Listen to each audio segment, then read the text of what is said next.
মানুষের বা জনতার যে রোষ, যে ক্ষোভ, দীর্ঘদিনের পুঞ্জীভূত ক্ষোভ যেভাবে তৃণমূল কংগ্রেসের নেতাকর্মীদের দেখে আছড়ে পড়ছে, রাস্তায় ঘাটে প্রতিস্থানে চোর চোর স্লোগান উঠছে, তারপর কোনো রাজনৈতিক দলের নেতা, বিশেষ করে তৃণমূল কংগ্রেসের নেতা এবং বিধায়ক, তারা বাড়ি থেকে বেরোতেই কিছুটা হয়তো কুণ্ঠিত বোধ করছেন।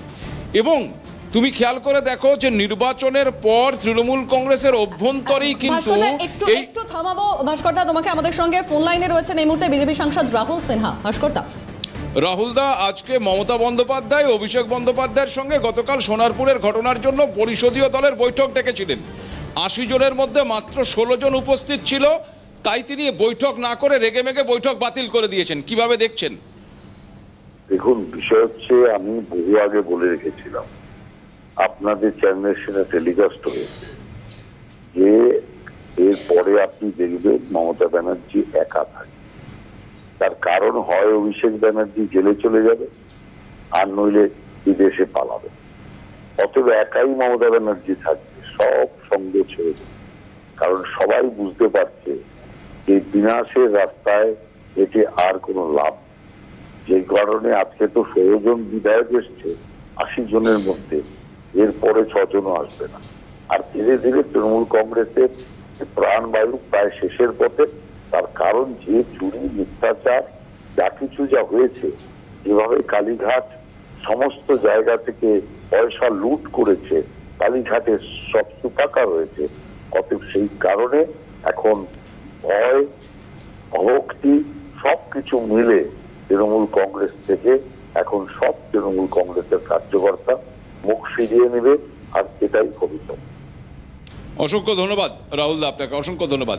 সঞ্চারী, একদমই তাই ভাস্করদা, ইতিমধ্যেই যে বিষয় আমরা ছিলাম যে 4 ভাগের 1 ভাগ সেই সমস্ত বিধায়করা এলেন, বাকিরা এলেন না। কালকে এত বড় ঘটনা ঘটে গেল, তারপরে তৃণমূল সুপ্রিমো তিনি তার নিজের বাড়িতে বৈঠক ডাকলেন। কে নেবে? আমি সঞ্চারী তোমার কথা কেটেই বলছি, কে নেবে অভিষেক বন্দ্যোপাধ্যায়ের দায়? কে নেবে? তার কারণ তুমি খুব ভালো করে জানো যে নির্বাচনের পর এই তৃণমূল কংগ্রেসের একাধিক মুখপাত্র থেকে শুরু করে নেতা কর্মী, সাংসদ, তারা প্রথম যে আঙুলটা তুলেছিল যার দিকে, তিনি হলেন এই অভিষেক বন্দ্যোপাধ্যায়। ফলে সেই অভিষেক বন্দ্যোপাধ্যায় জনতার রোষের মুখে পড়েছেন, তো তার দায় তৃণমূল কংগ্রেসের কোন বিধায়ক নেবেন? কেন নেবেন? তারা তো তার বিরুদ্ধেই ক্ষোভ করছেন যে আজকে দলটার অবস্থা যেখানে গিয়ে পৌঁছেছে, তারাই তো বলছেন যে তার জন্য অন্যতম দায়ী হচ্ছেন অভিষেক বন্দ্যোপাধ্যায়। এটা তো আমি বলছি না, তুমি বলছো না, বা বিরোধী রাজনৈতিক দলের, মানে তৃণমূল বিরোধী কোনো রাজনৈতিক দল বলছে না, তৃণমূলের অভ্যন্তরেই এই অভিযোগ উঠে আসছে। তাহলে খুব স্বাভাবিকভাবেই সেই অভিষেক বন্দ্যোপাধ্যায় জনতার রোষে মুখে পড়েছে, তাহলে তাকে বাঁচানোর জন্য বা তাকে সেফগার্ড করবার জন্য এই মুহূর্তে কোন বিধায়ক তার মুখ নিয়ে সামনে দাঁড়াবে? কারণ যেটা একটু আগেই রাহুলদা বলছিলেন যে প্রত্যেকেই তো এই আশঙ্কায়, এই দুরাশায় ভুগছেন। এবং গতকালকে যে নাটকটা আমরা দেখলাম, যে একটা হাসপাতাল থেকে আরেকটা হাসপাতালে নিজেই রেফার করে নিয়ে যাচ্ছেন অভিষেক বন্দ্যোপাধ্যায়কে, তাকে ভর্তি করার জন্য আপ্রাণ প্রচেষ্টা চালাচ্ছেন। কিছুক্ষণ আগেই আমরা দেখিয়েছি যে প্রেসক্রিপশনে পরিষ্কার লেখা রয়েছে যে কোনো কিছু এমন কিছু হয়নি যে তার জন্য তাকে হাসপাতালে ভর্তি নিতে হবে, কিন্তু তারপরেও ভর্তির জন্য তোড়জোড় লক্ষ্য করা গেছে। এই যে টোটাল বিষয়টাই যে একটা নাটক, এবং যাদেরকে গ্রেপ্তার করা হয়েছে সোনারপুরের ঘটনায়, তাদের সঙ্গে তৃণমূল কংগ্রেসের যোগ পাওয়া যাচ্ছে, এই নাটকটা তো সাধারণ মানুষের সামনে পরিষ্কার হয়ে যাচ্ছে।